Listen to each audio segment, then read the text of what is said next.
Salut, c'est Robin. Écoute, je suis super content de te retrouver dans cette toute nouvelle vidéo. Alors dans cette vidéo, écoute, j'ai envie de te parler de terrasses extérieures couvertes et non couvertes. Et plus précisément, des matériaux que tu peux utiliser pour venir faire ces terrasses. Alors je dirais qu'il y en a 4 principaux. Donc ça va être le carrelage qui peut venir dans la maison mais aussi en extérieur et qui aura la spécificité d'être antidérapant, donc il sera un petit peu granuleux au-dessus pour justement éviter de glisser. Tu as la pierre naturelle comme le travertin que tout le monde connaît. Ensuite, tu as le bois, donc les lames en bois, donc exotiques comme l'IP ou d'autres essences de bois comme le chêne, le red César. Et ensuite, tu as donc le composite qui va être 50% bois, 50% plastique, qui va être un mélange des deux et qui aura l'avantage de l'entretien, qui aura besoin de très peu d'entretien comparé par exemple au bois exotique comme l'IP où chaque année il faut y remettre une protection. Alors je vais commencer par te parler donc du carrelage en terrasse couverte et non couverte ainsi que de la pierre naturelle. Alors je vais commencer par t'expliquer la terrasse couverte et non couverte, notamment au niveau de la dalle béton.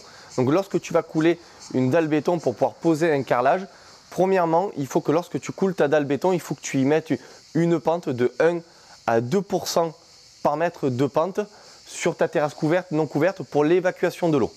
Ensuite, lorsque tu as coulé cette dalle béton, donc elle est ce qu'on appelle brute, donc elle va pas tout à fait être uniforme et tout à fait bien droite, il y a 2 manières pour la rectifier. Soit de faire un réagréage, donc de venir couler par-dessus une espèce de petit béton liquide qui va venir la planir, et sur laquelle tu vas pouvoir mettre la pente si tu ne l'as pas mis sur la dalle béton. Alors ça peut aller de quelques millimètres jusqu'à 2 ou 3 cm. Donc il y a des sacs de réagréage qui vont jusqu'à 2 ou 3 cm de réagréage, donc de hauteur.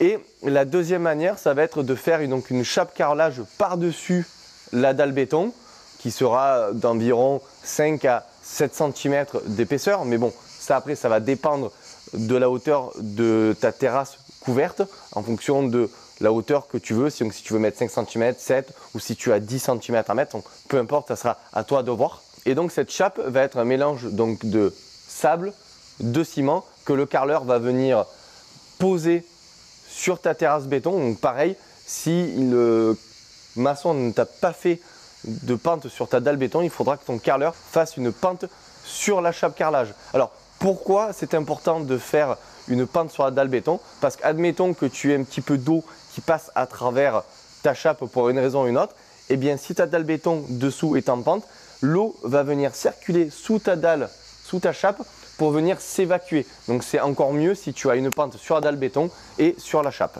Donc ensuite, une fois que par exemple que tu as fait ton réagréage, et bien tu vas venir coller ton carrelage à la colle carrelage spéciale extérieure. Et pour la chape carrelage, et bien pareil, tu vas venir coller ton carrelage sur la chape.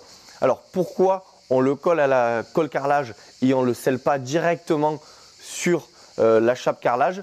Tout simplement parce que l'hiver, lorsqu'il va pleuvoir et qu'il va geler par la suite, eh bien lorsque le carreau est scellé sur la chape, admettons que sur un joint il y a un trou, l'eau va s'infiltrer dans la chape et lorsqu'elle va geler, elle va gonfler et elle va faire sauter le carreau. Alors que si tu colles ton carrelage à la colle carrelage sur ta chape, l'eau ne va pas traverser et ça ne va pas faire péter ton carrelage. Donc voilà pour le carrelage classique et la pierre naturelle. Alors par rapport à la pierre naturelle, en extérieur, il faudra que tu y fasses un traitement hydrofuge dessus qu'il faudra réaliser tous les 2 à 3 ans maximum en fonction du produit que tu vas utiliser, parce que étant donné que le carrelage va être en extérieur, il sera beaucoup plus soumis aux intempéries. Donc il faudra faire un traitement beaucoup plus souvent. Ensuite, tu as donc les terrasses en bois, donc que ce soit en IP, en bois exotique ou d'autres essences de bois, ou alors en composite. Alors là, il y a 2 manières de faire. Soit la première manière, écoute, tu coules ta dalle béton avec la pente et ensuite tu viens positionner des plots plastiques sur lesquels tu vas venir positionner des bois, sur lesquels tu vas venir fixer tes lames soit de bois, soit de composite. L'avantage de ce système, c'est que lorsque les plots plastiques sont posés sur la dalle béton, tu n'as pas de risque d'affaissement de sol et donc du coup, tu n'as pas de risque que tes lattes fassent un petit peu le ventre. Et tu as également aussi l'avantage, par exemple, lorsque c'est en terrasse non couverte, il pleut, l'eau va passer à travers les lames, va se mettre sur la dalle béton et comme la dalle béton sera en pente, eh bien automatiquement l'eau va s'évacuer. Donc ça sera impeccable. Ensuite, la deuxième manière de faire. Donc admettons que tu n'aies pas fait de dalle béton mais que tu veux poser tes lames directement sur le sol. Alors je ne te conseille pas de le poser directement sur le sol naturel parce que lorsqu'il va pleuvoir et que toi tu vas marcher dessus, il est possible que tes plots t'enfoncent et donc du coup toute ta terrasse bouge. Moi ce que je te conseille de faire, c'est de décaisser donc à l'endroit où tu as ta terrasse, donc ça veut dire enlever la terre sur peut-être 30 ou 40 cm, mettre du gravier, le compacter, positionner un géotextile par-dessus pour justement éviter que les plots s'enfoncent et que de l'herbe pousse. Ensuite, tu positionnes tes plots, tes bois et tu mets tes lames par-dessus. Et si par exemple, admettons que ta terrasse, eh bien, elle ne soit pas au niveau du sol naturel, mais que par exemple, tu veux la rehausser de, je sais pas, 50, 60 ou 80 cm, là, ce qu'il faut que tu fasses, il faut que tu fasses une fondation en périphérie de ta terrasse, que tu montes des rangées d'agglos, 2, 3, 4 rangées d'agglos.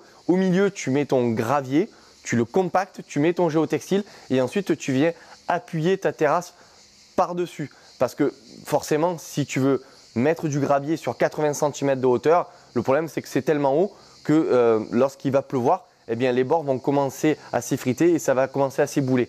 Donc l'avantage de faire un mur, c'est que ça va garder donc, tout le gravier dans l'enceinte et tu vas pouvoir appuyer une partie de ta terrasse sur le gravier et une partie de ta terrasse sur le mur pour qu'elle soit bien solide. Et donc là, comme tu peux le voir, là, je marche sur la terrasse composite que j'ai fait chez moi, donc qui est 50% bois, 50% plastique et je peux te dire que c'est vraiment super parce que je n'ai absolument aucun entretien à faire. La seule chose que j'ai à faire, c'est de passer un coup d'eau de temps en temps pour la nettoyer. Alors que par exemple l'IP, eh bien chaque année, si tu veux pas qu'il grise, eh bien il va falloir le poncer et y mettre une couche de protection. Donc voilà pour les différents matériaux que tu peux utiliser pour faire ta terrasse. Comme tu peux le voir, il y a plusieurs manières de faire. Il y a plusieurs matériaux que tu peux utiliser. Je ne te dirai pas que tel matériau est meilleur qu'un autre. Ça va dépendre de toi, ça va dépendre de tes goûts, de ce que tu veux mettre, de l'harmonie que tu veux avoir entre ta terrasse couverte, non couverte, ta maison, les couleurs, les nuances. Voilà, c'est vraiment très personnel. Mais déjà, je t'ai donné plusieurs matériaux que tu peux utiliser pour faire sur l'extérieur et plusieurs manières de les poser. Donc si tu as aimé cette vidéo, n'hésite pas à me mettre un like, n'hésite pas à me mettre un commentaire, surtout n'hésite pas à t'abonner, moi ça va me motiver à te faire de plus en plus de vidéos. Si tu veux te former plus sur comment construire ta maison, je t'invite à cliquer dans le lien sous la description où tu vas recevoir 1 heure de formation offerte dans lequel je t'explique énormément de choses sur comment construire ta maison. Sur ce, je te souhaite une excellente journée. Je te dis à bientôt dans la prochaine vidéo.